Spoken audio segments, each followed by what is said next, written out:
Daniel and Emily Prescott were the picture of suburban perfection until her cancer diagnosis revealed a marriage built on lies, betrayal, and a deadly secret buried in their backyard. The trial of Daniel Prescott began in November 2024 and quickly captured national attention. News outlets across the country covered the story with headlines that read like fiction. A husband who vacationed with his mistress while his wife died at home, buried in her own backyard. Courtrooms were packed, and live streams of the proceedings drew thousands of viewers. What had started as whispers in a quiet Oregon neighborhood had become one of the most disturbing domestic crime stories in recent memory. Prosecutors presented a case built meticulously from Emily's own hand. They laid out the timeline, her diagnosis, Daniel's sudden withdrawal, the secret vacations, the financial transfers, the deleted surveillance footage, and finally, the discovery of her body. They introduced the USB drive Emily had prepared, letting the jury see the photos and read the documents she had compiled in her final weeks. Her words painted a clear picture of betrayal, fear, and a quiet understanding that her life was in danger. The prosecution argued that Daniel had grown impatient. He didn't want to wait for Emily to die naturally. He wanted her gone so he could start a new life with Kelsey, using the money he had quietly siphoned from their shared account. They pointed to the morphine and sleeping pills, which Daniel had access to as her caregiver. Expert witnesses testified that the dosage Emily received could not have been accidental. It would have required deliberate administration or coercion. Daniel's defense team, in contrast, tried to paint a more complicated picture. They claimed that Emily, depressed and in pain, had chosen to end her life and had simply failed to tell anyone. They emphasized the severity of her illness and suggested that the evidence she had compiled was less a warning of murder and more the desperate expression of a woman facing death. They said Daniel had only tried to move on after her passing and that the timing was unfortunate, but not criminal. Then came the twist that no one saw coming. Kelsey Monroe, Daniel's girlfriend, was subpoenaed to testify. Many expected her to plead the fifth or remain silent, but instead, she agreed to cooperate with prosecutors. On the stand, Kelsey said that Daniel had lied to her from the beginning. He told her he was already separated and that Emily was no longer living at home. When she learned the truth from the media, she was horrified. She testified that Daniel had expressed frustration that Emily's illness was dragging on and that he often joked darkly about how peaceful life would be once she was gone. Her testimony left the courtroom in stunned silence. The jury deliberated for less than 2 days. Daniel Prescott was found guilty of first-degree murder, financial fraud, and obstruction of justice. He was sentenced to life in prison without the possibility of parole. Emily's friends and family filled the courtroom as the verdict was read. Many wept quietly. Though justice could never bring Emily back, the truth had been revealed. In her final days, she had fought not only for her life, but to make sure her voice would be heard, even in death. Her strength, foresight, and courage ensured that her killer would face the consequences, and her story would never be forgotten. With the warrant in hand, police returned to the Prescott residence accompanied by a forensics team and 2 cadaver dogs. The search began early in the morning, the sky overcast and the air thick with tension. Officers moved carefully through the house, photographing every room, collecting samples, and bagging any item that seemed out of place. Meanwhile, the dogs were led around the property, starting at the perimeter and gradually moving closer to the home. The garden in the backyard, which had recently been re-landscaped, drew immediate interest. Daniel had told investigators that he had taken up gardening as a form of stress relief. A few flower beds had been added, and the soil looked freshly turned, even though it was still early in the season. The dogs stopped near the largest bed, one planted with a row of small rose bushes. Both animals reacted strongly. They barked, pawed at the ground, and refused to move on. Forensic technicians marked the area and began to dig. Just under 3 feet of soil, they discovered a tarp-wrapped bundle. Inside was the body of a woman, partially decomposed but clearly identifiable as Emily Prescott. Her head was shaved, consistent with chemotherapy, and she was dressed in what appeared to be sleepwear.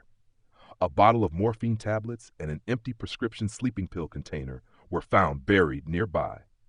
The autopsy revealed high concentrations of both morphine and sedatives in Emily's bloodstream, levels 10 times the standard dosage.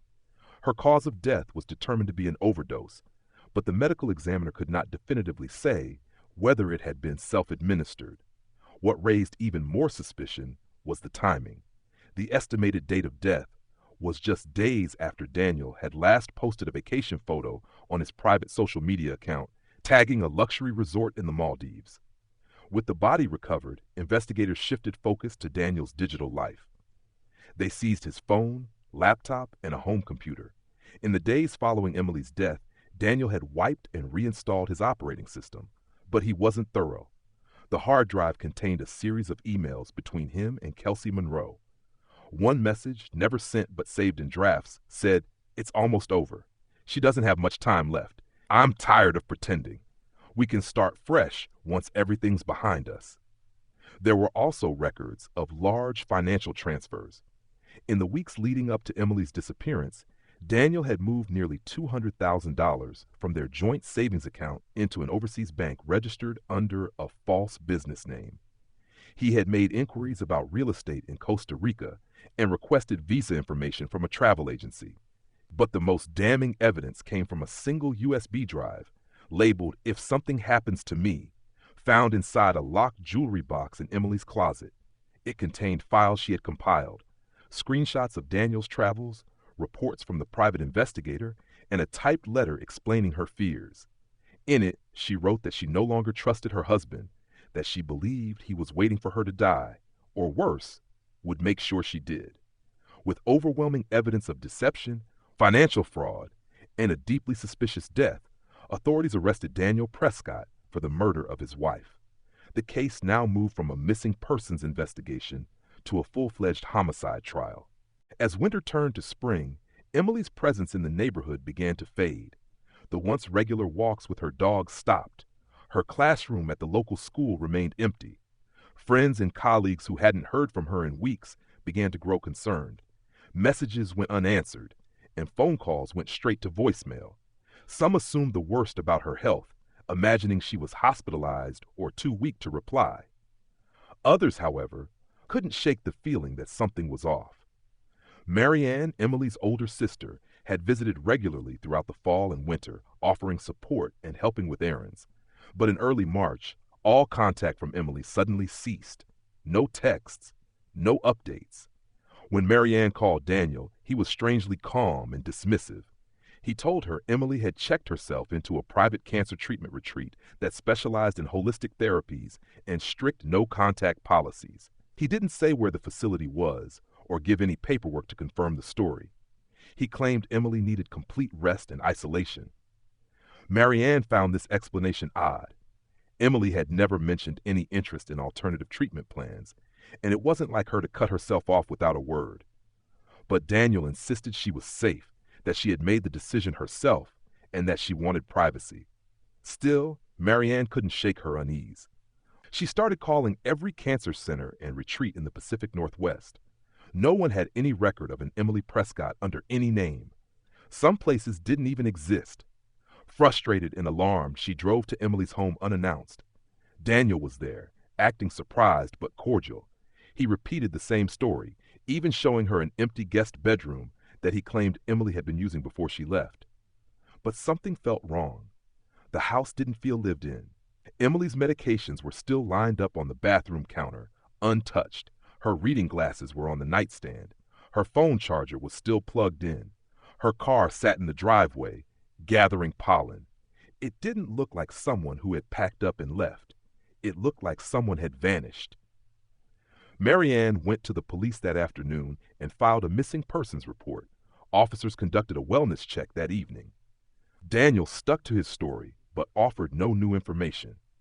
When detectives asked about the home's security footage, Daniel said the system had been acting up and failed to record for several days.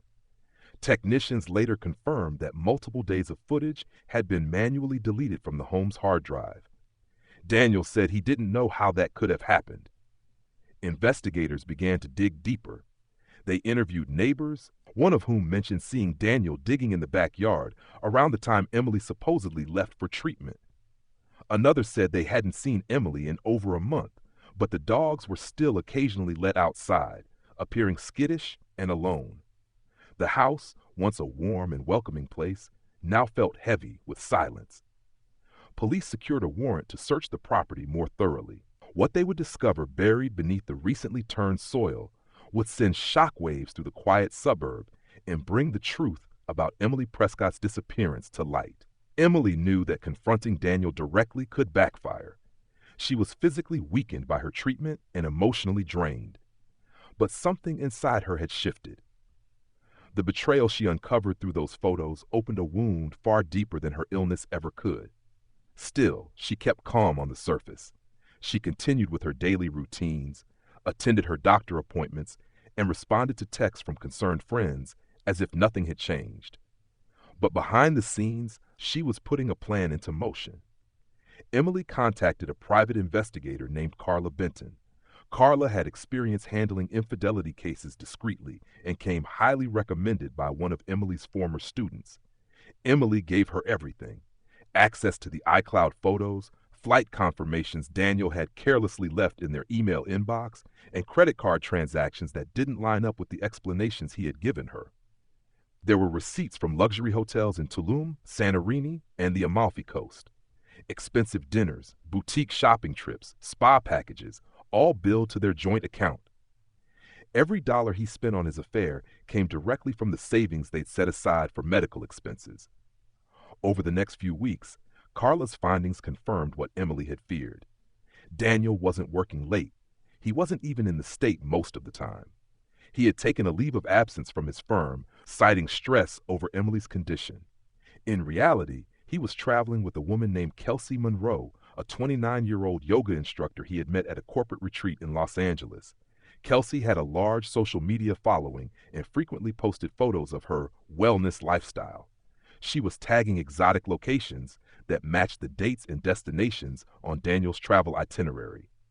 Emily was stunned by how elaborate it all was. Daniel had told Kelsey he was in the middle of a divorce.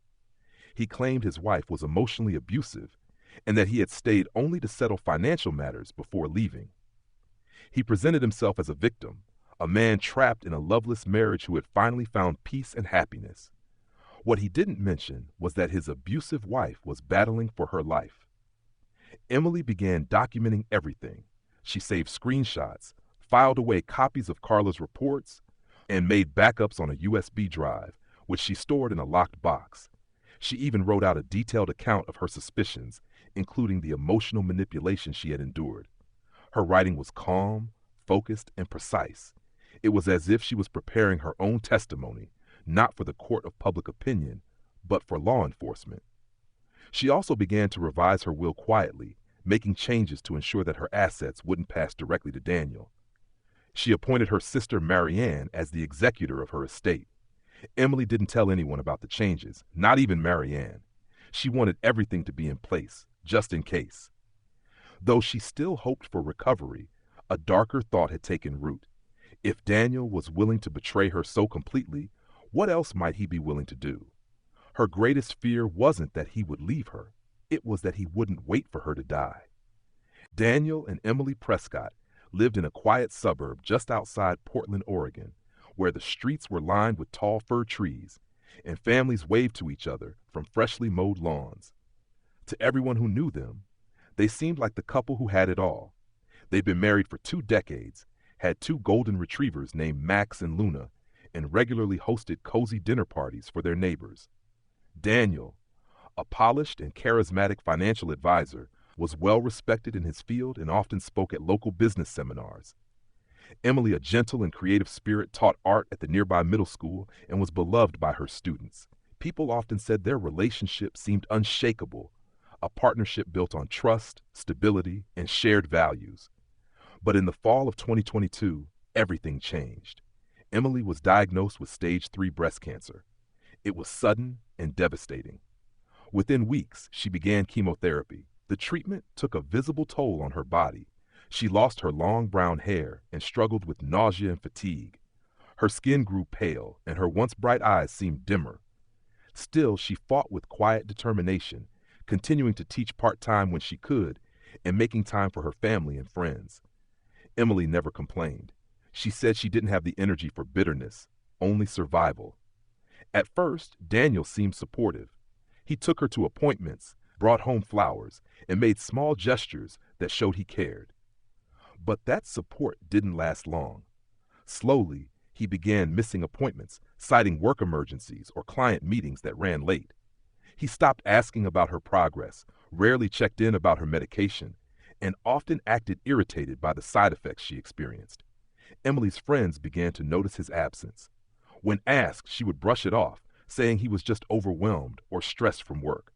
But deep down, she knew something wasn't right. Daniel began staying out later than usual. He'd offer vague excuses, client dinners, late meetings, networking events, but never any details. One evening, a neighbor mentioned seeing him at the airport with a younger woman. Emily didn't respond. She smiled, thanked her, and changed the subject. But that night, she couldn't sleep. Something was shifting, and she could feel it in her bones. She began to observe Daniel more closely. His routines had changed. His suitcase was often missing from the closet. He stopped wearing his wedding ring, saying it irritated his finger. Then came the digital clues. Daniel had once set up their devices to sync with a shared cloud account. Emily hadn't paid attention to it in years, but curiosity pushed her to look. What she found was unsettling. Dozens of photos stored under his name showed tropical beaches, hotel rooms with champagne bottles, and someone else's shadow beside him in every frame. It was a woman, slender, blonde, always smiling. Emily felt as though she had been punched in the stomach. She was fighting for her life, while Daniel was out sipping cocktails on white sand beaches. That night, alone in their house, she made a decision. She would find out the full truth, no matter what it cost her.